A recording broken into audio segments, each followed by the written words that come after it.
So it's a complete honor to welcome Dr. Thomas Isaac. He doesn't need an introduction, but for those who are our international participants, perhaps he doesn't need an introduction also for the international crowd. But I'd just like to say that he was a finance minister in the previous LDF government. And people know him widely also as a pedagogue. And I think that identity he wears with ease most of the time. And one of the things I think that is most inspiring for us in his political trajectory is the fact that he's a votary of self-determination and local autonomy. And I think that is what brings him here to this conference today. Among the various public policy innovations ushered in by him is one thing that's very memorable, which is the Infrastructure Investment Board for public investment that he thought out. And I think that is also extremely pertinent to this conference. So I welcome all of you to give him a round of applause to make him feel welcome.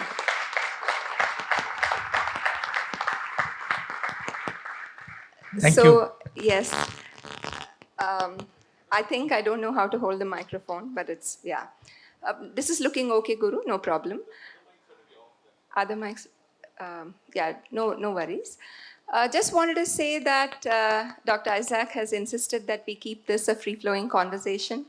So perhaps after an initial round of discussions, it might even be wonderful if we have some questions from the audience, with your permission. So I think it's most befitting in this conversation that Trebor is joining us on. Thank you, Trebor, for us to begin with those two magic words. It's called Kerala model, and to ask Dr. Isaac, in the current context of the global knowledge economy, where do you see Kerala fit and where do you see Kerala contribute? Well, that's a very long story. I just presented you with a book, Vijay Stoira. It's about Kerala, another possible world. Another world is possible. So we are looking forward to building a possible world.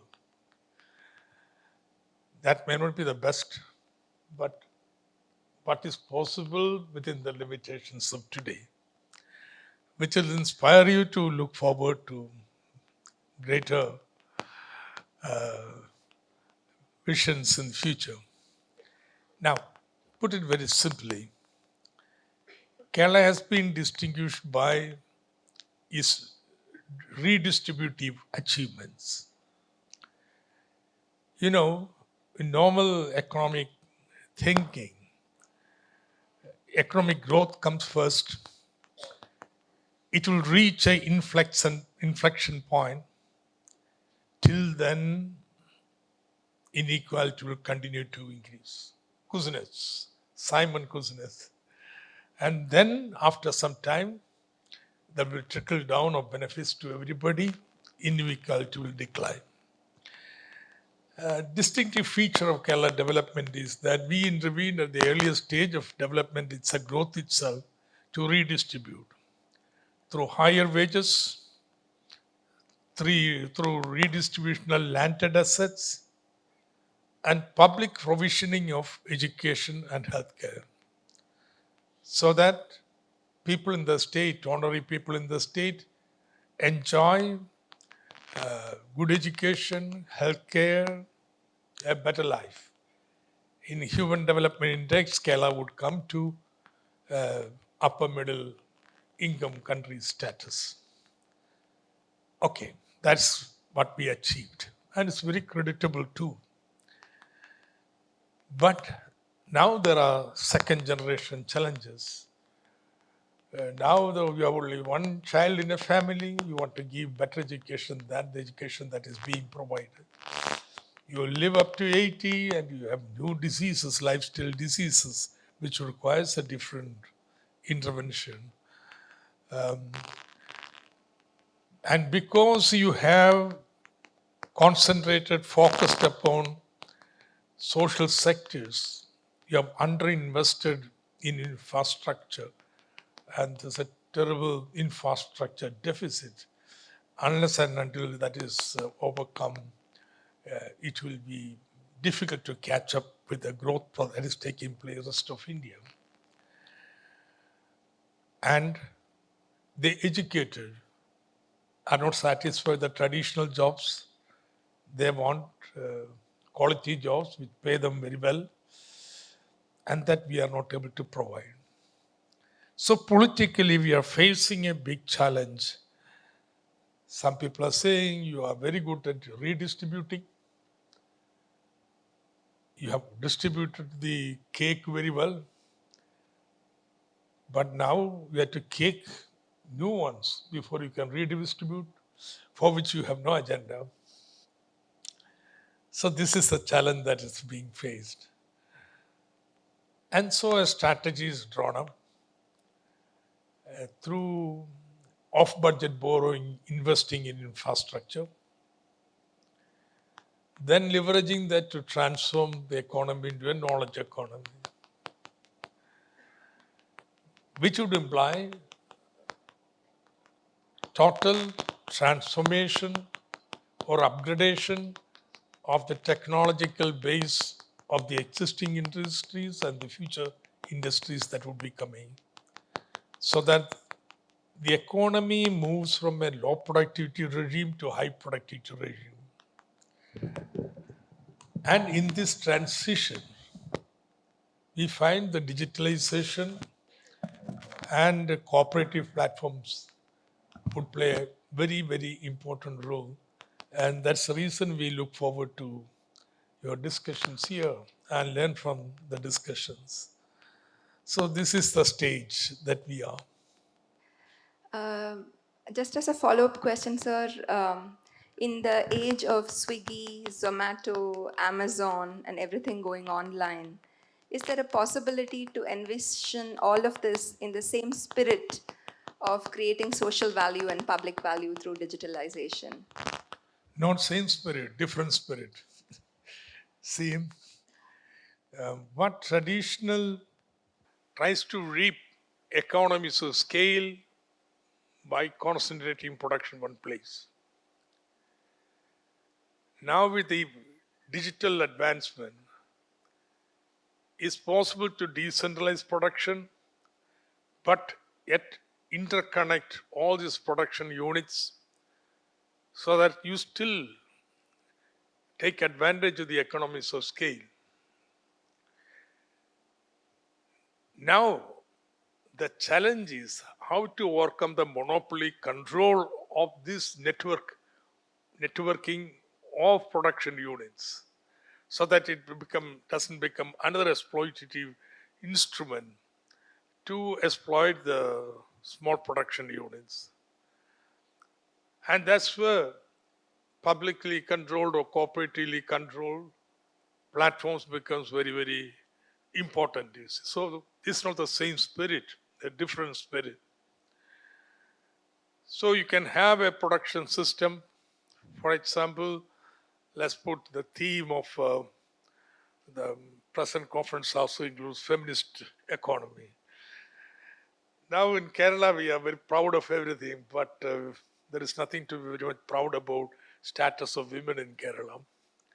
The conditions definitely in terms of education, healthcare, and so on and so forth are definitely far above rest of India. But once you begin to measure the status of women vis-a-vis men, well, there's no difference between Kerala and other states. Now, this is a very complex issue that cannot be resolved in simple formula. But an important contributory factor has been the fact that women have been marginalized in the economic growth process, not the development process. They have been educated, care, etc. But pure economic growth process, they have been marginalized.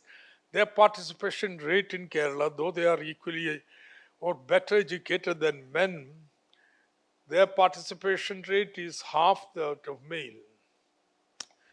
Okay, a simple shortcut to ensure that Kerala grows fast and productivity in the economy improves would be to bring these women into the labor force.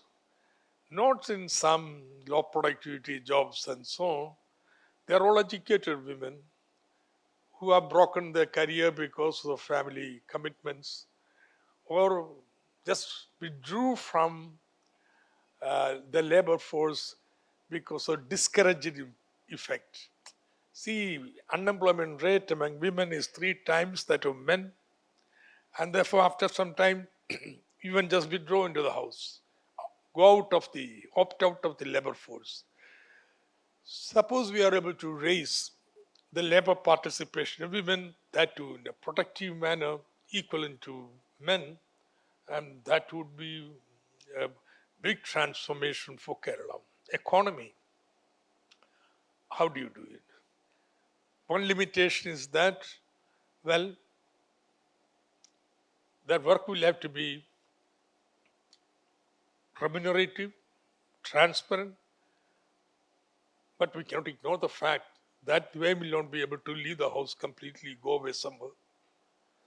So they will have to work from home or preferably work lodges in the neighborhood.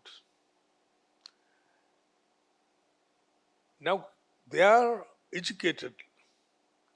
Can you skill them in digital techniques or others so that they are able to take advantage of the employment possibilities that are in the global economy or in your national economy? Now it will have to be customized training, not some general training. Suppose we are able to map the demand for skills, employment, then you customize the training program here. So this will require a creation of an elaborate platform where employers and the workers can meet who are now skilled. They are placed on a platform. Government guarantees that they are this minimum capabilities.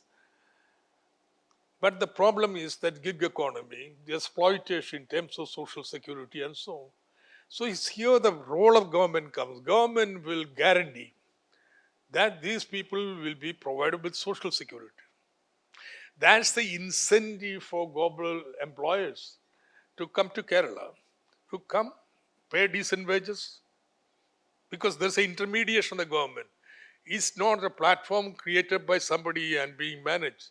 It's the government that is intermediating the interface between the workers, potential workers, and the employers, guaranteeing decent jobs. And the government would also provide upskilling so that there is a social mobility, upward mobility for them, and would provide from government funds as an incentive that they would give them social security. Now, this platform now will cease to be a platform which controlled by somebody which takes a commission on the employment that is given. It's very different. This is what we aspire to. You have Unikrishnan here who has been working, but my criticism against him is that customized training is not taking place. We are just placing the trained persons who have whatever skills on a platform. No. There has to be a continuous conversation to go on with the employers in here, not only for wage work, but also for enterprises to be set up in Kerala. So this is the idea. So in this new Kerala knowledge economy, one important component is skilling women at home, working at home, so that their work becomes transparent and they're remunerated, even social security. And platform would play a very, very important role. Am I right, Uni? Yeah? Okay. He's the boss here.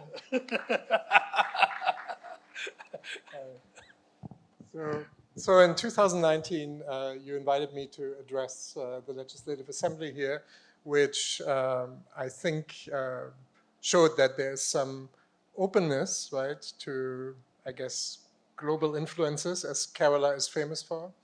And so I guess I'm really delighted to have you here and welcome you at Roots of Resilience, which really focuses on bringing cooperative principles to the digital economy, right? But so what we have found working with collectives in so many countries is that it's really hard to build this digital infrastructure. And that while, of course, local economy, as you pointed out, is so important, right? We often found that there's a need for federation and replication of models that exist in other countries already to use their digital infrastructure. And I wonder how that fits into your thinking that is so much anchored, right, in Kerala and in the local economy. So what role can those digital federations play in bringing infrastructure to be reused in Kerala? Very much. I think we met with each other at the legislative complex for the first time when I was a minister, and we may have met there. And also second time I came to meet you in the hotel with Sonia.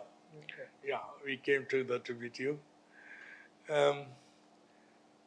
Then this knowledge economy concept had not fully crystallized. We were playing around with that theme. It was in fact at that time we met. I was preparing for the budget, and this I knew was going to be an important thing. Now this is not inventing something from tabula rasa's, but no. I think Kerala will have to learn from what's happening all over the globe.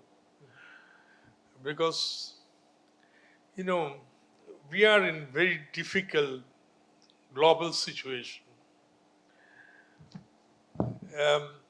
At one time in the past, things seemed so simple, our transition to better world, etc. Now it has become much more complex. You don't know, you are no surety how exactly it's going to take place, how world change is going to come. But, you know, one thing is for sure, for example, new digital technologies that we are talking, including AI, etc., cannot be accommodated in the present relations of production. What is the impact of this new technology on employment? Serious concern is that a lot of people will be thrown out of employment. But why should they? You just reduce the number of days of labor from 5 to 4, and that's the answer. But that answer cannot be given by the present system of production, and that's where you feel that the present is pregnant with possibilities of big change. And though we are not clear how exactly it's going to work out, but making the new world is not something that you begin after the old is gone and destroyed. This is something that you live today. The sprout of the new takes place in the old. And therefore, all the little and big experiments that are going all over the globe, not by somebody, everywhere, experimenting for a new future, holds out a lot of promise, in fact, lessons. And that's how that will determine what will be the future. And therefore, definitely in Kerala, we would learn, profit from experiments that happen all over.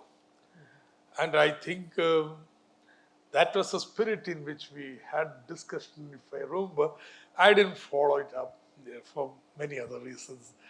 Nothing to do between us, but it is. But I didn't yield to your assertions. But with that be, it is not in isolation. We have to learn from each other. I guess just following up on one thing, I think one wonderful thing, I think, and the reason that we are in Kerala together here is that there is so much support, right, from the state government. For cooperatives, that there's this grassroots movement, also as you describe in your book, right, Building Alternatives, how there's this grassroots movement which also allowed for ULCCS to emerge, for Kudumbashri to thrive, right? But how do you see the role of the state, right, in relation to those cooperatives? Because sometimes, and you pointed this out in your introduction to my talk last time, where you said basically you see them as an initial supporter, right?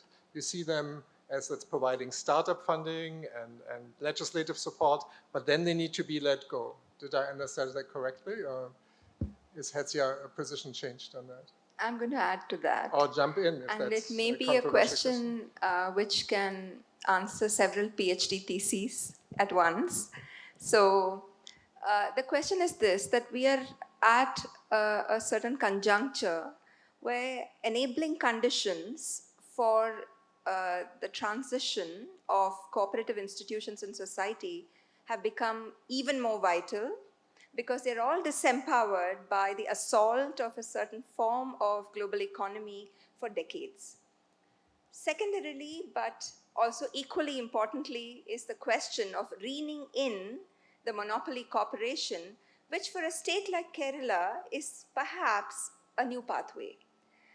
It's, in my view, and because you encouraged me, sir, to also be argumentative at our coffee, I'm just going to ask you, the issue is not only for the state to provide social security and subsidize cooperative enterprises.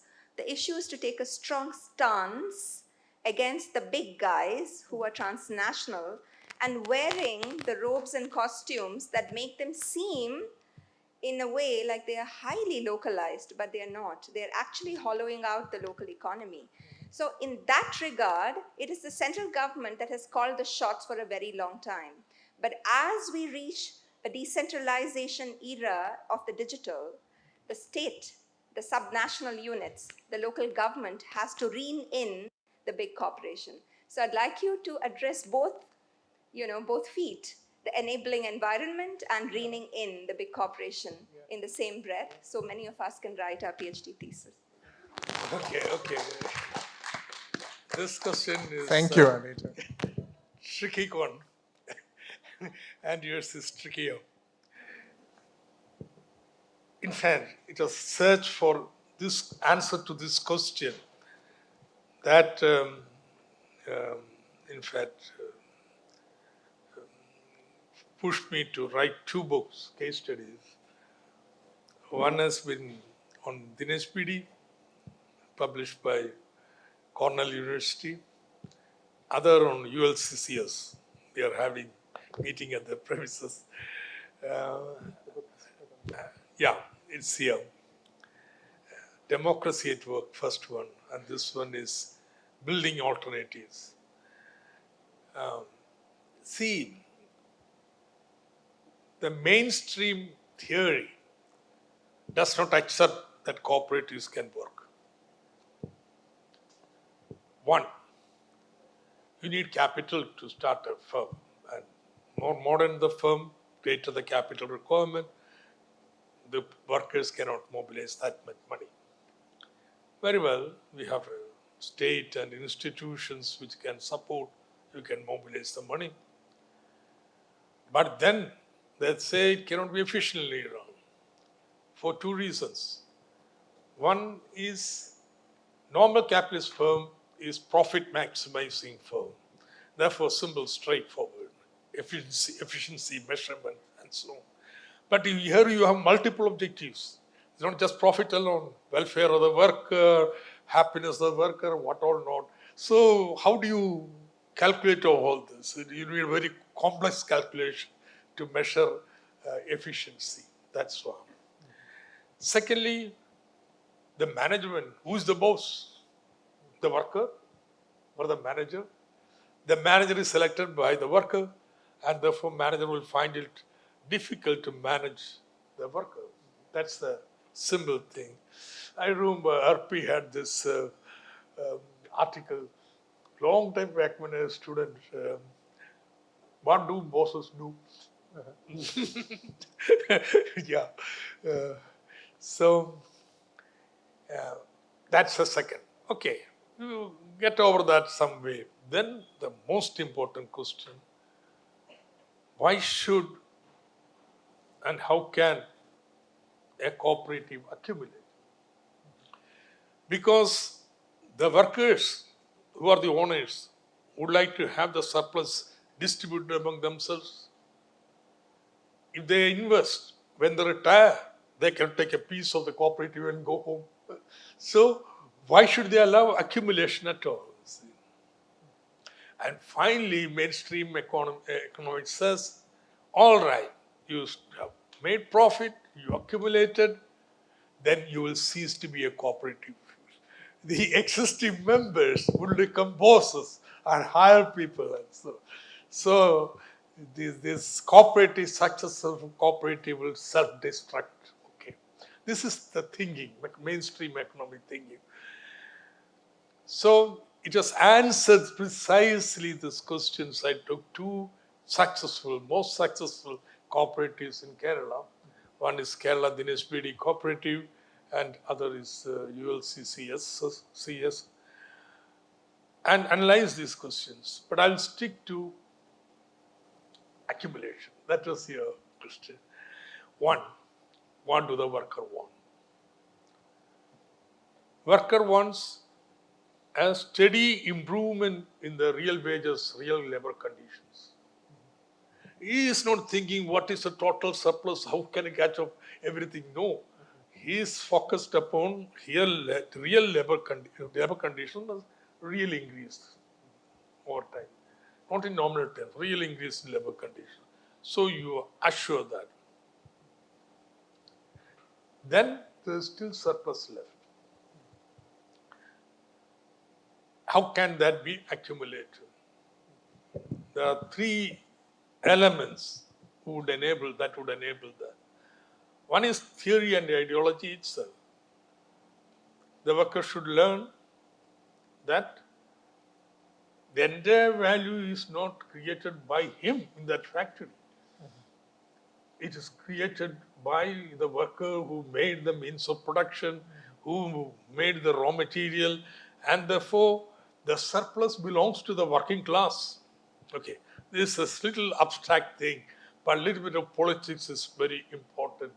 The capitalism makes workers inanimate objects of market.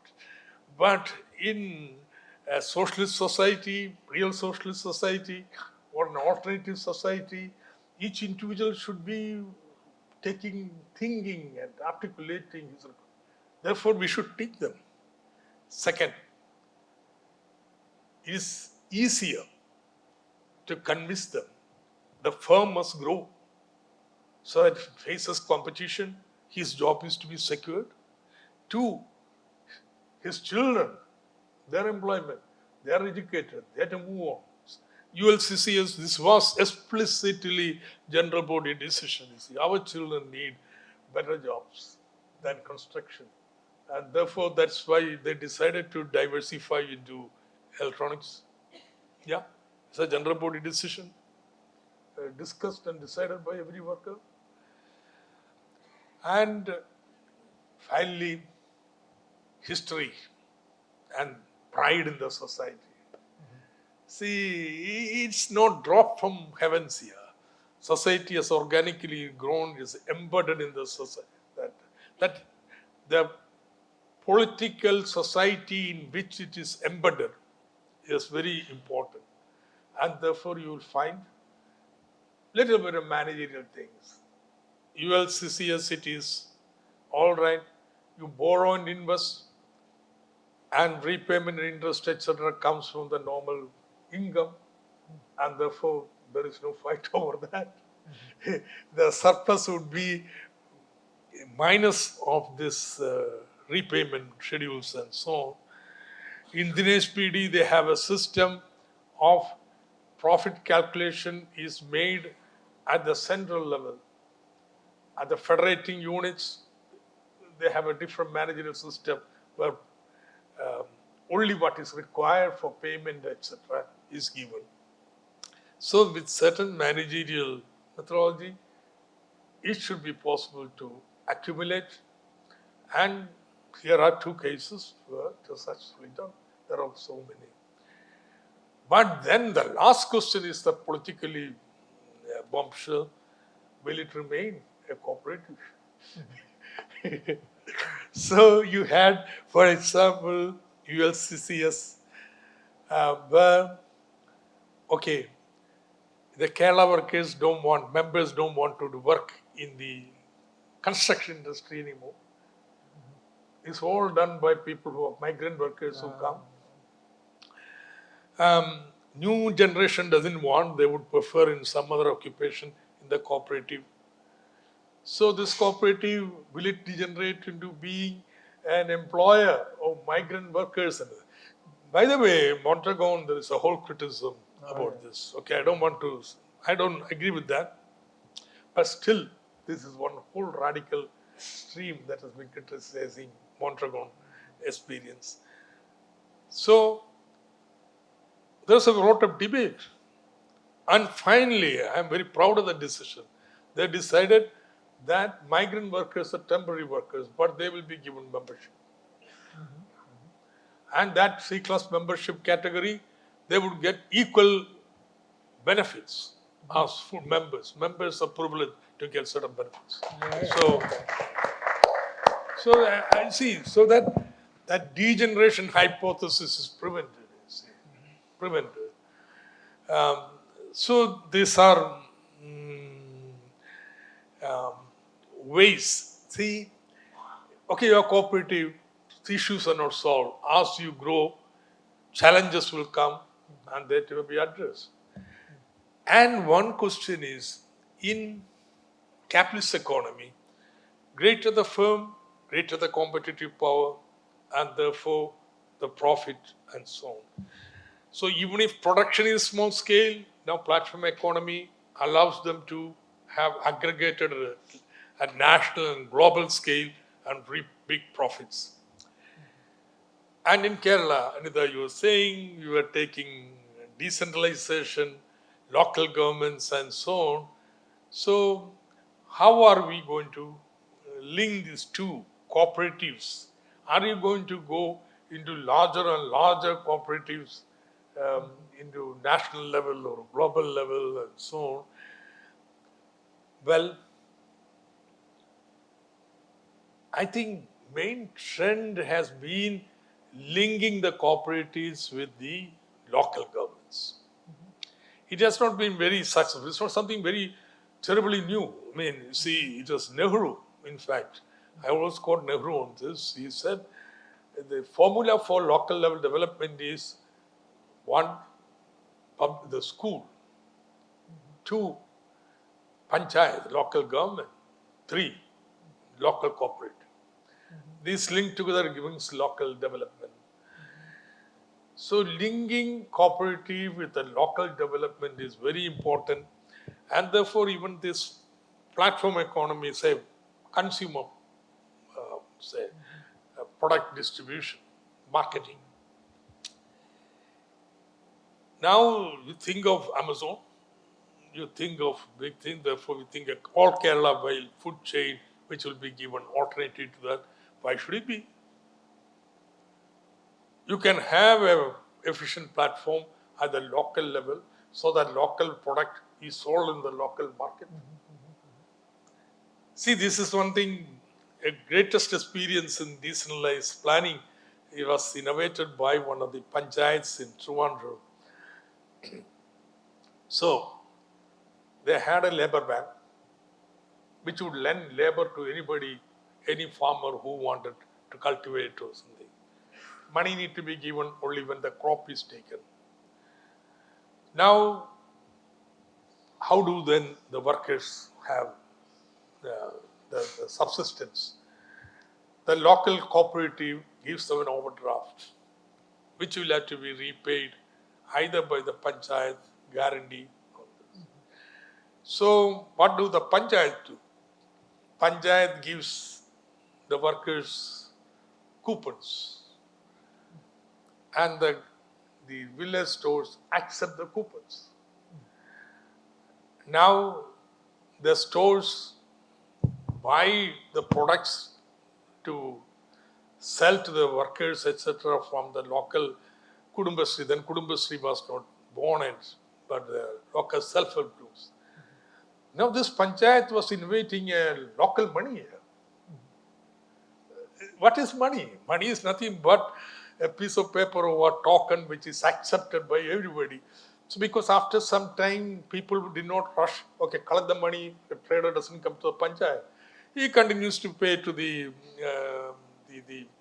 self-help group. They would again buy from the shop because they are sure the panchayat would pay or the bank would pay, fine. See, this is the multiplier impact of a little investment made is linked to the local development. This, I think, is a best example, innovative example of. Then digital platform economy had not taken birth. It was 1997. So it was not birth. But today, this becomes very easy when you have a local digital platform. I am involved in an experiment in Pathanamthitta, Adur municipality, 5-6 panchayat, where it's very interesting. There are about 30-40 micro enterprises producing all sorts of powders, pickles, and so on. Each one in its own way. So we want to standardize that, but don't want to bring them all into one shop, one floor to work. What is the best way to standardize? They ensure they use the best and uniform raw material for this. So cooperative will lend them this. Okay? Through WhatsApp system, they would deliver to the people when they order. So they have wholesale sources from, say, outside Kerala, wherever this is cheap, provided, so standardized production takes place in terms of quality of thing. Now, there is a platform at the panchayat level where anybody can WhatsApp and say, we want this. A home shopper in every ward, based upon this is delivered to the house, who will take it to the households. See, here's a perfect way. A digital platform, local economy is built up. Now you can have the same thing running all Kerala, but I tell you, it will charge you 30% here. Any platform, they cannot run without 30%. Which platform? I'm working with somebody who wants to have 30%. The government is working with that. But here, 30% not necessarily. I will give that 30%, maybe 10% for management team. 20% will go to the poor woman who's taking all these things to the household. So this is the way the digital economy, the platform is customized to the requirement of the locality. I can give any number of instances. I'll tell you one more and stop. I met a techie from Dubai who came back to Palakkad. So I heard he was doing all of crazy things, so I went.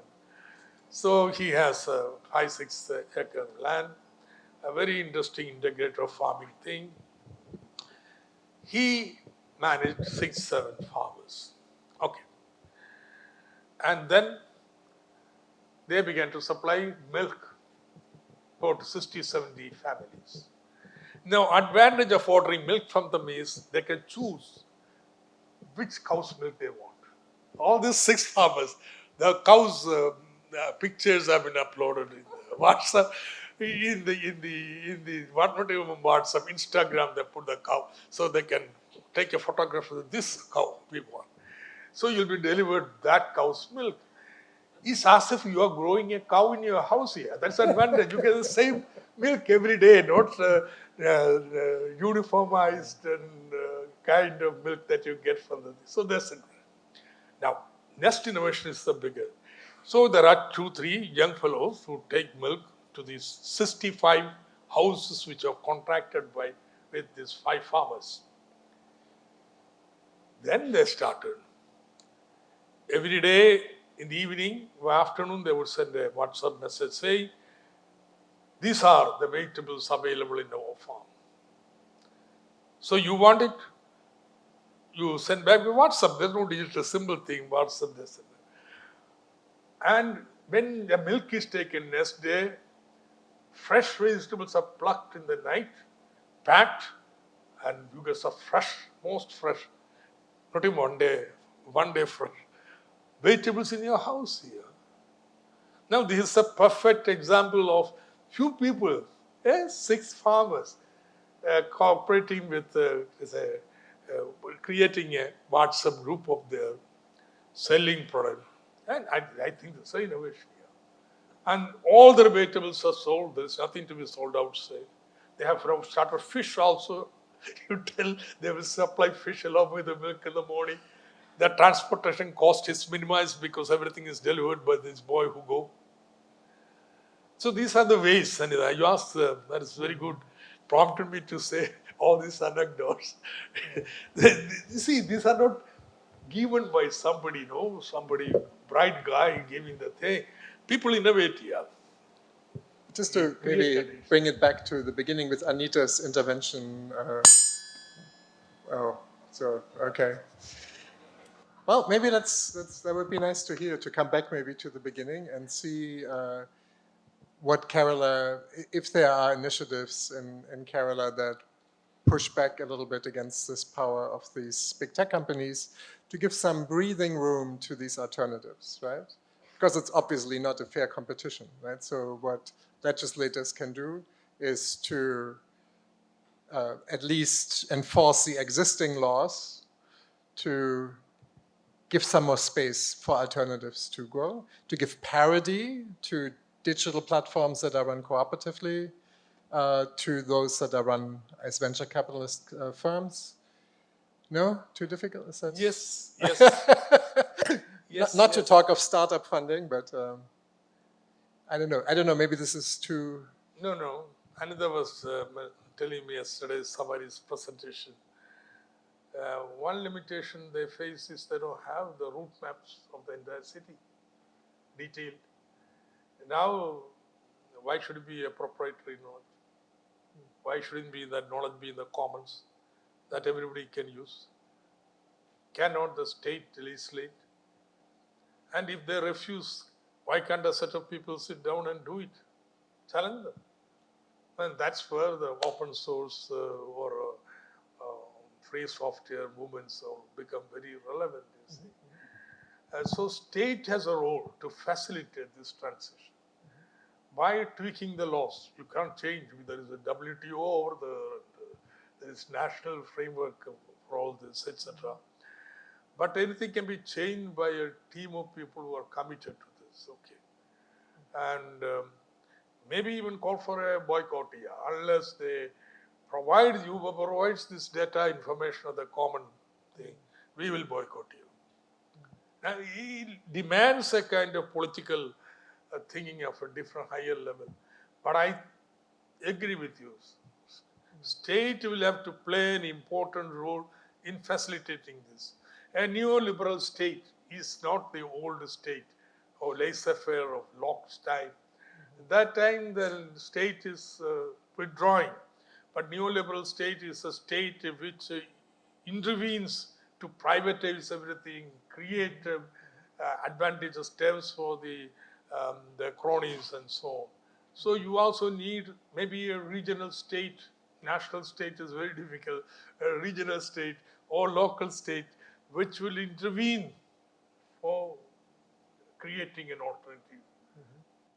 It's hard to have a last word after that, but I think maybe if I can, Guru, take 5 minutes just to have 2 questions.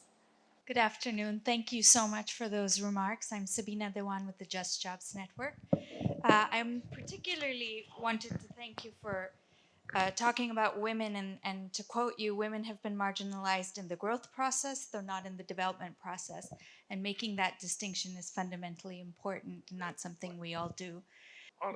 That women have been marginalized in the growth process, though not in the development process. So I appreciate that distinction. That's not often made.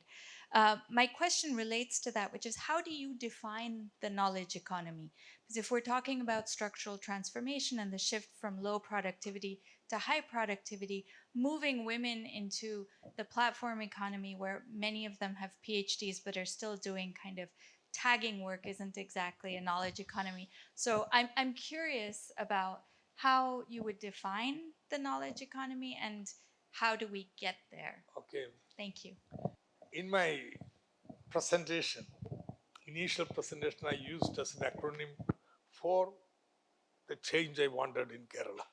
Okay, let me put it that way.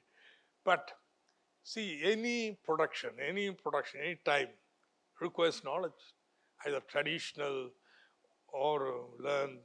It is knowledge that's required. But now you have reached a stage in human development where knowledge itself is becoming almost a direct productive force. See, genetics is the sheer knowledge of the cell, genetic structure that has become the productive force. You see. Knowledge is increasingly becoming the productive force. That is forcing the private monopolies and so on to monopolize knowledge itself, all patent system, everything that has come. But this is where the world is heading.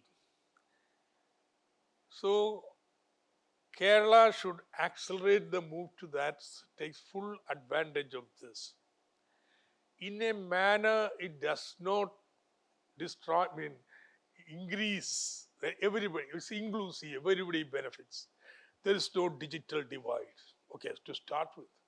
And therefore, the moment this was conceived, first thing that was done, school digitalization, which I think is best in the country here.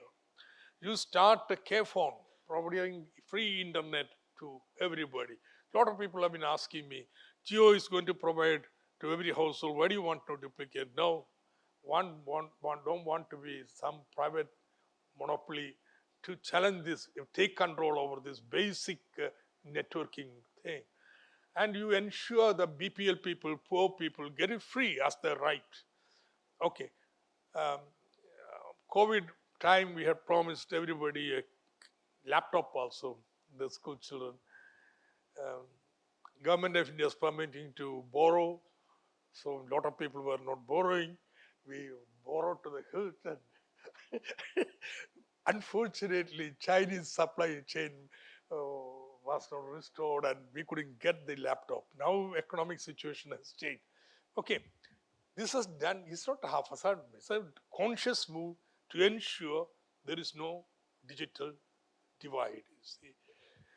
And then regarding the creation of the platform, see, government intermediation so that exploitation is reduced, their rights are guaranteed. So this knowledge economy, we want to be slightly different, economic, totally different, but different. And I thought at that time that Kerala's brand image is good. Now with COVID victory and so on. So at that 3 years back, it looked an opportune moment to move it and take advantage of this good brand name. But things have not moved that fast as we wanted. But this is the concept. I think we're running out of time, so I would request you, Dr. Isaac, to stay with us so that you could also interact with some of us at lunch.